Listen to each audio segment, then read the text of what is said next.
ছোট বাচ্চারা রোজা রাখলে সওয়াব কার আমল নামায় উঠবে? ওই বাচ্চার আমল নামায় উঠবে নাকি আব্বা আম্মার আমল নামায় উঠবে? জরুরি একটা বিষয় কিন্তু, কেননা আল্লাহর হাবিব সাল্লাল্লাহু আলাইহি ওয়াসাল্লাম জানিয়েছেন, রফি আল কলাম ওয়ান সালাসা, তিন ব্যক্তির উপর থেকে আল্লাহর কলম আল্লাহ উঠাইয়া নিয়েছেন, তাদের আমল নামায় কোনো গুনাহ লেখা হয় না।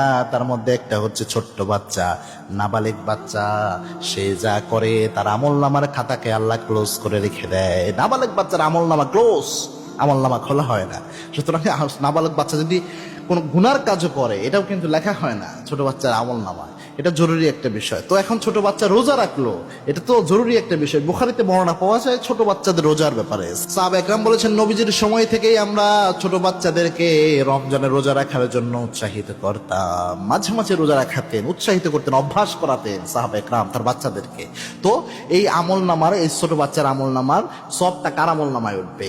মুহাদ্দিসিন একরাম এবং মুহাক্কিক যারা ওলামা একরাম, ফতোয়ার ব্যাপারে যারা এক্সপার্ট, ফকিহ যারা রয়েছেন, বিশেষ করে আবু হানিফার যারা হানাফি ফিকহের যারা ওলামা একরাম রয়েছেন, তারা বলেছেন ছোট বাচ্চারা যদি ভালো কাজ করে, নেক কাজের নিয়তে করলে, তবুও তার আমল নামায় নেক কাজের জন্য কোনো না কোনো ফিডব্যাক তার জীবনে আল্লাহ দিয়ে দেয়। অর্থাৎ ভালো কাজ করলে ওই বাচ্চার জীবনে কোনো না কোনো বরকতময় জিনিস আল্লাহ রাব্বুল আলামিন দান করে দেয়। আমল নামায়, তার আমল নামার আলোকেই এটা আসে। আর অধিকাংশ, মোটামুটি সব ওলামা একরাম বলেছেন, যদি কোনো আব্বা আম্মা এই রমজানের রোজা রাখার জন্য বাচ্চাকে উৎসাহিত করে, বাচ্চাকে এই যে তাকে বুঝালো, তাকে উৎসাহিত করলো, ওই বাচ্চা, নিষ্পাপ বাচ্চাটা যে রোজা রাখে, এই রোজাটা কিন্তু 100% কবুল হয়। কেননা বাচ্চার রোজা কবুল না হওয়ার মতো কিছু নয়। একটা ছোট্ট বাচ্চা না খেয়ে আছে আল্লাহর ভয়ে, এটা আল্লাহ কত খুশি হয় যদি ওই বাচ্চা রাখতে সামর্থ্য হয়। এবার জোর করে রাখার কিছু হয়, যদি সে মনের খুশিতে রাখে। এই যে তার আব্বা আম্মা এই সেন্সটা ঢুকাইয়া দিল, ওই কবুল রোজার পুরাপুরি সওয়াব আল্লাহ রাব্বুল আলামিন আব্বা আম্মার আমল নামায় তুলে দেয়। সুবহানাল্লাহি বিহামদি।